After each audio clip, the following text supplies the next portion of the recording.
Decide to run for that? I've been practicing law here in Sullivan County for 30 years now, 30 this year, primarily real estate law. So when the current Registrar of Deeds, Sharon King, decided to retire after this term, I just thought about it and said it would be a good opportunity to use the sort of experience and skills I developed over the years to kind of give something back to the county. So that's my primary motivation. And what do you hope to accomplish? I did a little research on what it does, but what do you hope to accomplish? Not many people know really what the Registry of Deeds even is. It's kind of an obscure place, but in New Hampshire there's 10 counties, and each county has a Registry of Deeds. And what it is the repository for all the records having to do with the real estate in that county. So any deed or mortgage or lien or any document at all having to do with real estate gets filed in the county Registry of Deeds, and the job of the registrar is to maintain those records and index them so that they can be accessed by the public. Now the current registrar, Sharon King, has been there forever, I think 25-30 years at this point, and she's done just a great job of getting it running very smoothly. She's digitized everything, so it's really a very user-friendly system over there. So it's not a situation where a new person coming in is going to need to revamp all their operations or anything like that. It's more continuing to work with the good system that she has in place, moving forward. Alright, awesome. Now, about the Sullivan County, well, not Sullivan County, the rail trail. Oh. Yeah. What made you look into the deed on the rail trail? Want the history on that? Yeah, because it's been a trail for ATVers, dirt bikers, everyone for 20 years. Right. But then the deed came up and it's like, huh. Yep. The portion of rail bed we're talking about runs from Pleasant Street here in Claremont by La Valleys towards the west, towards the east, towards Newport, and ends out past Home Depot there. There's a metal gate there right on Washington Street. So it's about 2.7 miles long.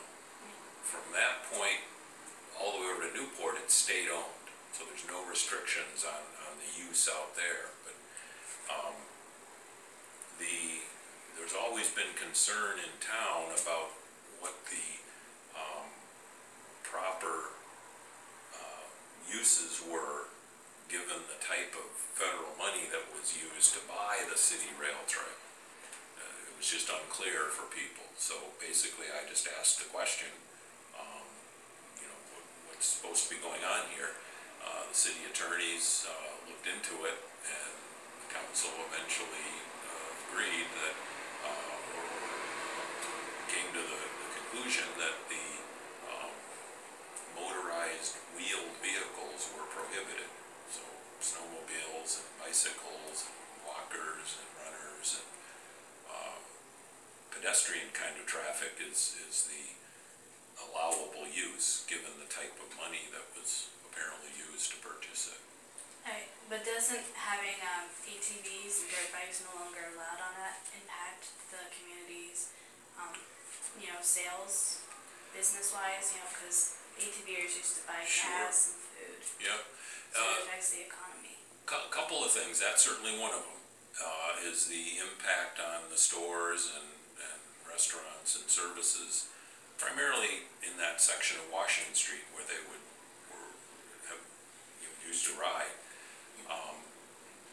The profit margin on gasoline is razor thin. So, but anybody that goes in a convenience store buys gas and then buys other products. So there's certainly some level of economic impact. They have the ATV ATV riders have alternative access to that area. When Home Depot was approved back in, probably before you were born, I think. Actually, I remember Home Depot You do? coming Okay. in. One of the requirements of that approval was a pedestrian pathway around the back of the property, along the river and around the back. And then when you get behind the next few buildings down towards, headed towards town, there's room back there to have an ATV trail. There's plenty of room. Okay. It would take some doing to get that figured out and built and all of that, but then they would be able to come off of the state trail, go behind the commercial buildings, and come back out next to the movie theater, right across from Burger King, cross Washington Street, and continue to have access to where they need to be. So that's something that really, I think, is where this should head. The city is trying to see about getting a waiver from this federal requirement. And How do you feel about the waiver? I mean, if they can get one, that's fine. It's very difficult. I mean, I have the application, copy of the application here, and it's possible, but it says, right, that you have to demonstrate that there's no other available alternatives. And I've just described one to you. And then you could theoretically also go on the north side of Washington Street up Boise Hill and come in the back way there. So there's other ways to solve the need for the ATV club to have access in there. And unfortunately, it's turned into a Jim Feleen is anti-ATV, and that's just not the case. My vision for that, and it's just my vision, just pushing what I believe in, is that we could have just a fabulous green space right along Washington Street, down that commercial corridor, and basically have a public park right next to Washington Street. The rail trail changes its width as it moves back through town, but it's basically about 40 feet wide from the center line of where the tracks were. So 70 to 80 feet wide. It's a real nice asset that I think we could be using in a better, in a better way. Yeah. A lot of people say that, the green space will include, the trail will be paved, benches, lights. But a lot of people bring up the question of who's going to pay for that? Mm-hmm. Is that going to be the taxpayers of Claremont? I doubt it. I mean, we're struggling here in Claremont to fund things, so expecting the taxpayers to do that is probably a little much. But funding improvements is an issue. The first step is figure out what the community wants to have, and if in fact it's kind of what you're describing, then the next step is, okay, how do we pay for it? So that's always a problem, and paving, we got a quote for paving, a chunk of it. It's big money, to get it done correctly. Whether paving is the right way to go, I don't know. But at this level, at this point in the process, my position is that there's a better way to utilize that asset than the way we are now.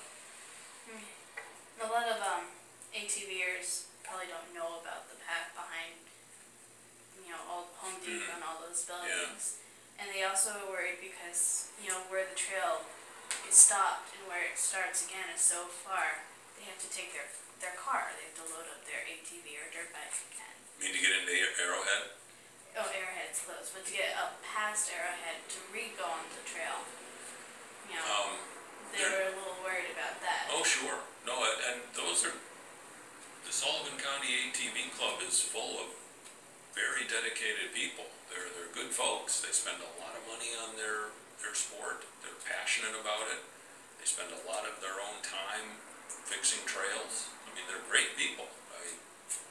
They hate my guts now, but the feelings aren't mutual. They're good folks and community-oriented people, and I'm hoping we can find a solution. But the trail behind Home Depot and along the river there is not built yet. There's remnants of pathways through there, so I don't think it would take much, but it's not like you could now drive right over there Some clearing, few bridging little issues over, some drainage places, that kind of thing. Manageable sort of stuff. The connection to Arrowhead is an issue as well. I mean, it used to be you could drive down the rail trail and get up across South Street and into Arrowhead and be up on those trails. Yep. My understanding is that the network of trails on it's not actually Arrowhead, but kind of behind there, up off of behind Flat Rock, where the cell tower is up in there. It's basically a big cul-de-sac. There's not landowner permission to go off the backside of Arrowhead down into Unity or anywhere. I may be wrong on that, but that's what I'm told. So in that sense, there's nowhere to go once you get there. Certainly driving up to Arrowhead for the scenic view is fine, but. And in the research I did on the rail trail, one of the things that was brought up is that, there wasn't proper liability insurance on the rail trail for the ATVers and dirt bikers. Yeah. Now, do you think it's possible that if proper liability insurance was put into place, it would reopen? Yeah. As that's one of the major issues. Sure. The state provides liability insurance for ATV usage on trails that ATVs are allowed to use. So up until this issue cropped up, they had coverage for their use because no one had questioned their right to use the Claremont ATV trail. Now that this has come up, the state has apparently advised them that they don't have permission to use it and they don't have any insurance coverage for that little section of trail. Whether they could find private liability insurance somehow, I don't know. The real problem though, the other thing the ATV folks and the certain city councilors seem to feel is that I have this ability to control the federal highway department and call them up and say, here's what I want, and it's just not the case. In fact, I've never talked to anyone down there, but the federal highway department has written letters to the city saying, if you continue with ATV use on the trail, we're going to make you pay the money back. So that's almost supersedes the whole liability insurance issue. That's obviously can't happen. The notion of paying back $200,000 or $300,000. Yeah, we don't have that money. Right. So, and it wouldn't really make sense either. But so there's other issues that are, not that the insurance issue is unimportant, but there's others that almost supersede it really at this point. So. Right. Just off. Do you know anything about Moody Park? Sure. Right, now, you know how it was deforested, right? I wouldn't use that word. That's a shocking kind of Amazon River Basin concept. No, I know all about it. We, not because I'm anything special, but I've been on the Parks and Rec Board here in town for a long time. So it started back in 2008 with a forest management plan for a number of different parcels throughout the city. Moody Park being one of them. The acreage between Moody and the railroad tracks was another. That was done 3 years ago now. But the Moody Park piece of this came up last winter, and it was a significant logging activity in there. It's shocking to go in there and see it now. It's going to require some cleanup. Recovery of the forest, but it was something that just needed to happen. It was an unhealthy forest. The invasive species are always a problem, but had become a serious problem in there. But I think most importantly, it's Moody Park. It's not Moody Forest. So the issue or the interest was to try and recover that park-like view of it or look of it. And I wasn't around back in the early 1900s, but when the park was first started, it was almost clear there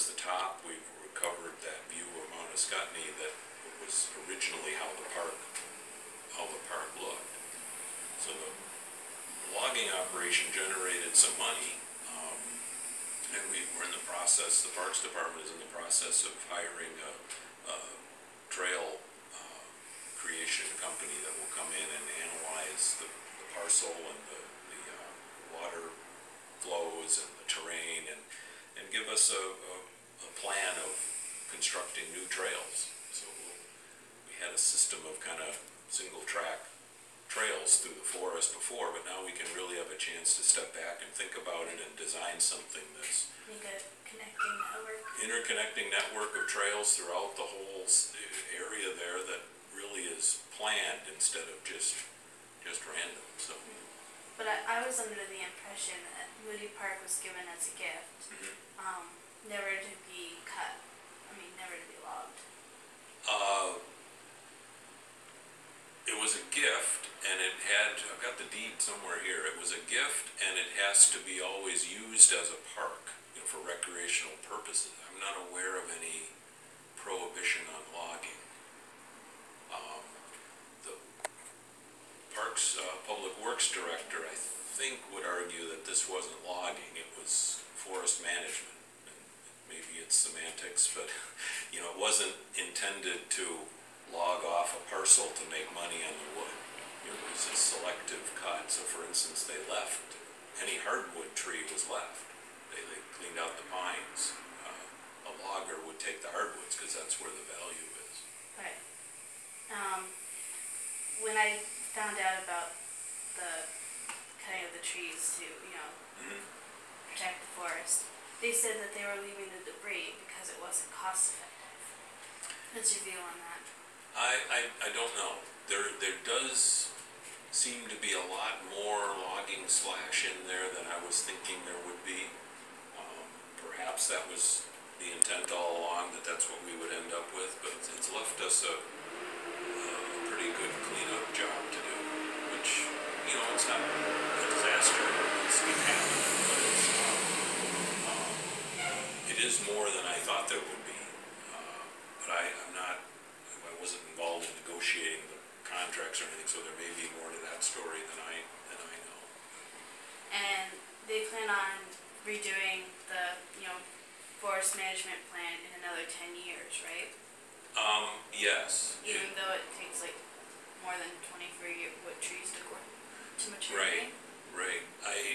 I'm no forestry expert, but my understanding is that now that we've instituted a management plan for not just Moody, but throughout the city, it's important then to keep working on those parcels, not cut things anytime we get something that's worth any money to cut, but manage the forest so they don't get back to where some of these were. Which makes some sense, that you want to have, once you get something put to where it should be, you should then keep monitoring it and improving it as you can. Okay. I think I'm all done. You are? Yeah. You don't want to talk about smoking? Yeah, let's talk about smoking. So what's your view on smoking on, you know, public places in town? You're aware of the whole issue we're having here in town? Yeah, I know in Newport they made an ordinance that there's no smoking in public places or on town property. When there's a sanctioned event happening. Yeah, especially on the common. Right. They have signs. So the Parks Department over here in Claremont proposed a little more stringent ordinance to the city council that said no smoking in any of the city parks ever, you know, 24/7. The city council is working on that and thinking about it, and seems to be moving towards a ordinance structure where they set up smoking zones in each of the parks. The Parks Department, battery level 75%. The advisory board, I can't speak for the Parks Department, but the advisory board that I sit on is opposed to that. So hopefully the city council will think about things a little bit and do the right thing on that. Having no smoking would be, you know, for people that don't smoke, so they can be comfortable going to these places. Well, that's where the debate's been, smokers' rights versus non-smokers' rights. To me, in a city park, it's more about kids. You know, children in the park and playing sports and games and things, and you know, smokers' rights versus non-rights, we can argue that philosophically all we want, but when you get inside a city park with children around, no, we don't want smoking there. It's just not an environment where there should be smoking. That's my view.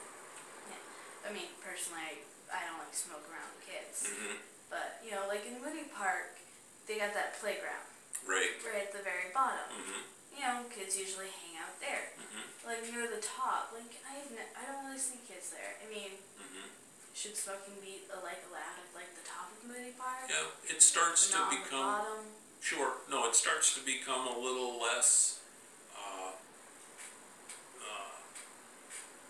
clear on that situation. If you're walking out on a trail in Moody Park, 130-acre park, and you happen to pass somebody who's smoking, I don't know how you answer that one.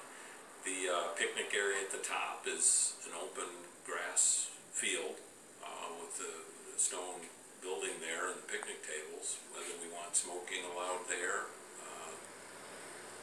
I'm not as strong, don't have as strong of views on that. Obviously down at the playground and the tennis courts, no, but out in the woods, well, that's maybe not quite as bad. Do you think if Claremont does pass a law that there's no smoking in parks, that they'll pass it for like town property, like common, sidewalks? I'd like to see that. Broad Street Park was included in their list of parks. Concord, New Hampshire, I believe, has a ordinance that the downtown core there, where the Capitol is, on Main Street, that whole little couple of block section there, it's no smoking anywhere there. Whether we want to do something like that for this stretch of Pleasant and the Bullpen, visitor center, I don't know. But that's the sort of argument of the smokers' rights folks, that this is just one small step and really we're about modifying behavior and ending smoking. And no, it's not what's motivating me on it. It's children shouldn't be exposed to cigarette smoke when they're playing a softball game. It just seems clear to me, but others disagree. All right. That's it. You got it? Anything last you'd like to say before I end? I don't think so. I think I'm good. All right. As long as I've answered all the questions. Yeah, you did. Okay. Thank you very much. Very good answers.